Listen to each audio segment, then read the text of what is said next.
Buongiorno, bentornati. Io sono Pier Polloni, sono uno psicologo corporeo. Questa è Psicologia Pratica, una rubrica che riflette sul nostro benessere quotidiano e la realtà. L'argomento di oggi è cambiare è una capacità da supereroi più che da umani, capitolo secondo. Sigla!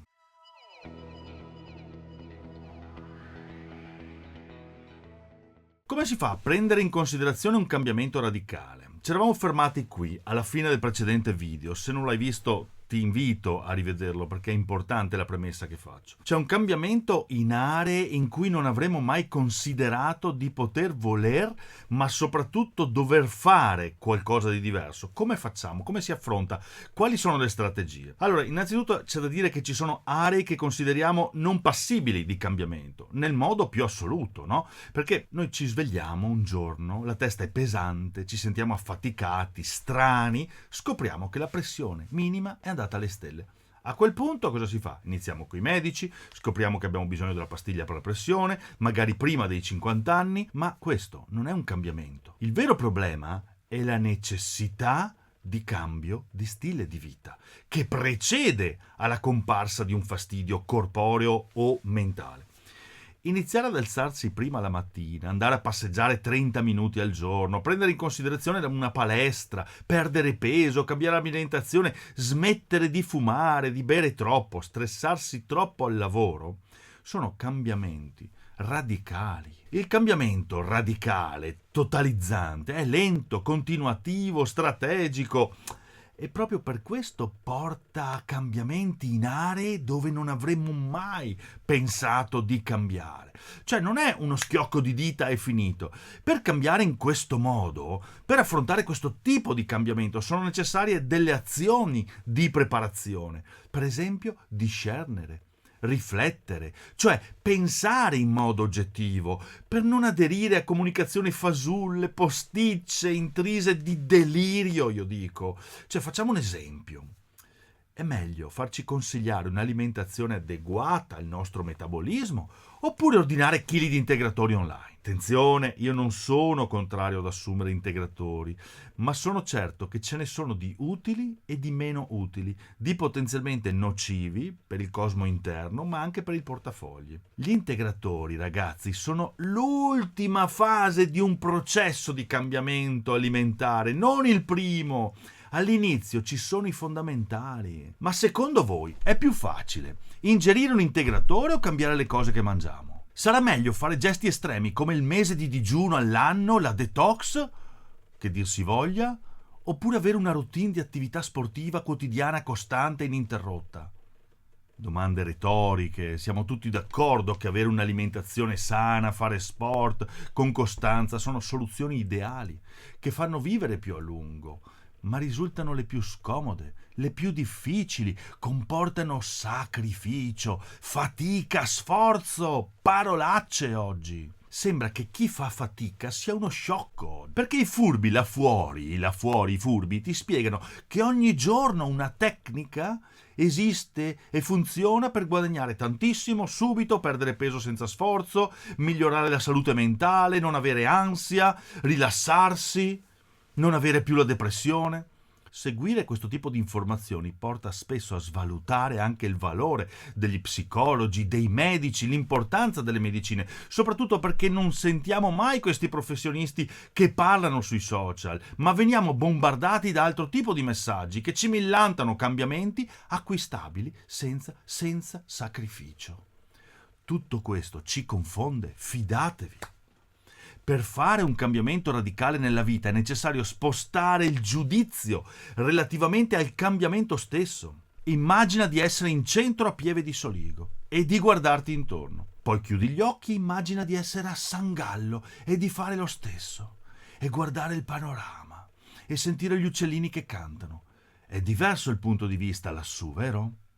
Bene, per iniziare a intraprendere un cambiamento radicale è necessario prima di tutto assumere un diverso punto di vista rispetto all'abitudine che vogliamo cambiare o smettere. Se per esempio una persona vuole smettere di assecondare gli altri, di essere compiacente, perché è stanca di dire sempre sì, di essere sfruttata, deve salire su a San Gallo, godersi il panorama e poi a quel punto leggersi un appunto che ora vi sto per dire.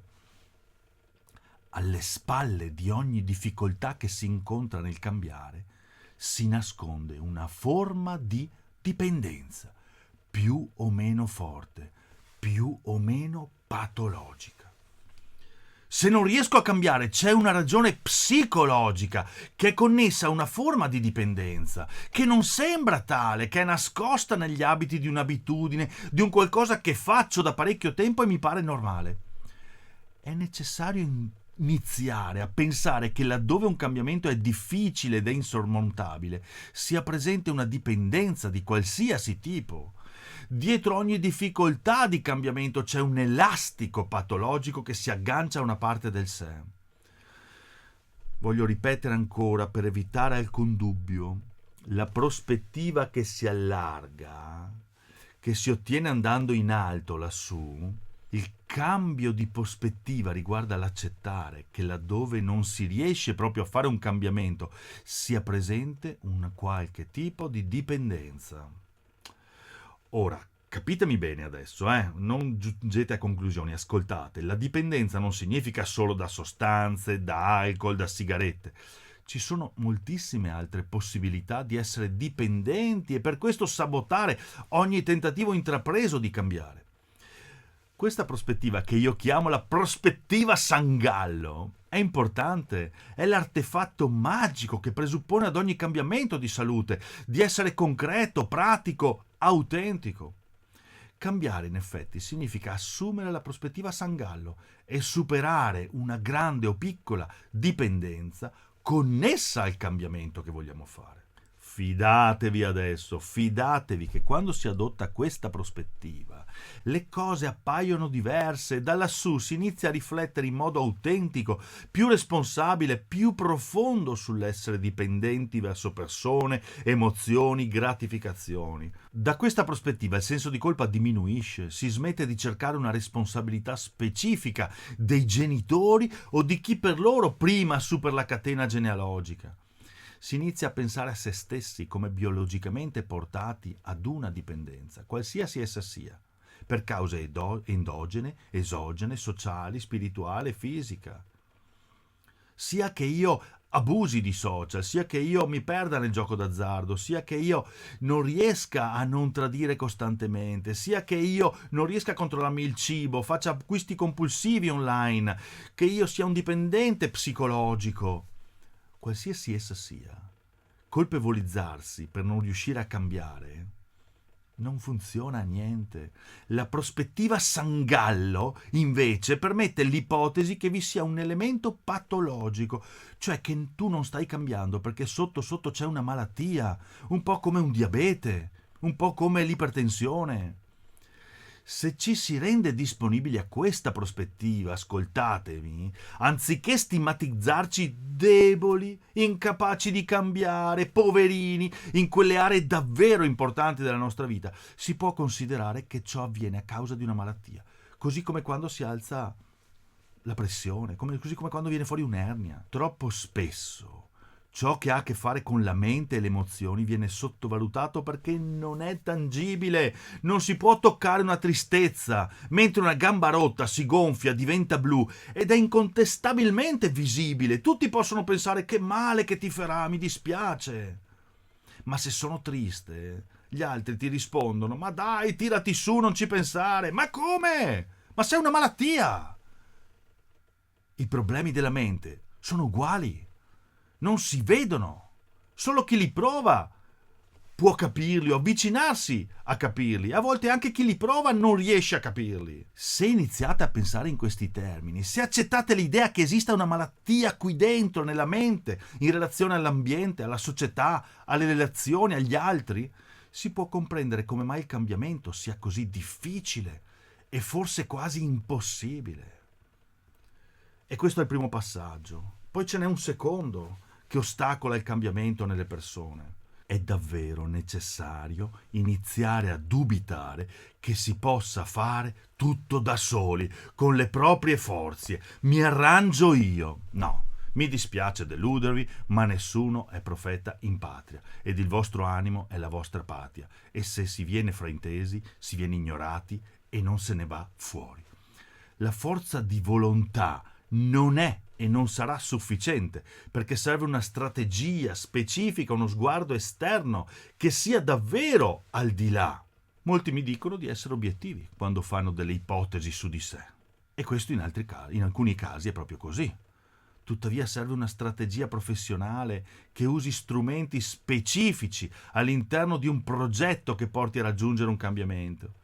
Guardate che esistono molti strumenti: colloquio motivazionale, l'analisi transazionale strategica, la terapia ricostruttiva di ultima generazione, terapie corporee, anche quelle spirituali, individuali, ma soprattutto di gruppo, la grande potenza. Lavorare in gruppo è più della somma delle singole parti che lo compongono e permette ai singoli di accrescere il proprio valore, il proprio peso. Il gruppo è il più grande potenziatore del cambiamento. Il gruppo è una esperienza trasformativa profonda che, unita alle tecniche specifiche per il cambiamento, rappresenta per me la migliore soluzione a moltissime tipologie di persone. Bene, per concludere, che cosa abbiamo imparato oggi?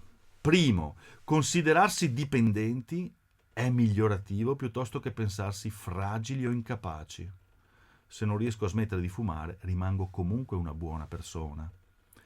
Secondo, è fondamentale scoprire qual è l'area specifica, personale, tua, dove tu ti agganci alla dipendenza. 3. Scoperta l'area specifica di intervento, è necessario accettare che un professionista sia la via più breve e diretta per accompagnarvi a cambiare, a far smettere il dolore. 4. Se trovate un professionista che lavora sul cambiamento attraverso il gruppo o attraverso i gruppi, avete fatto bingo. Quante persone pazzesche hanno difficoltà a cambiare, ragazzi? Quante persone in gamba conoscete che hanno talenti, sono ottimi specialisti e magari non riescono a fare un determinato cambiamento?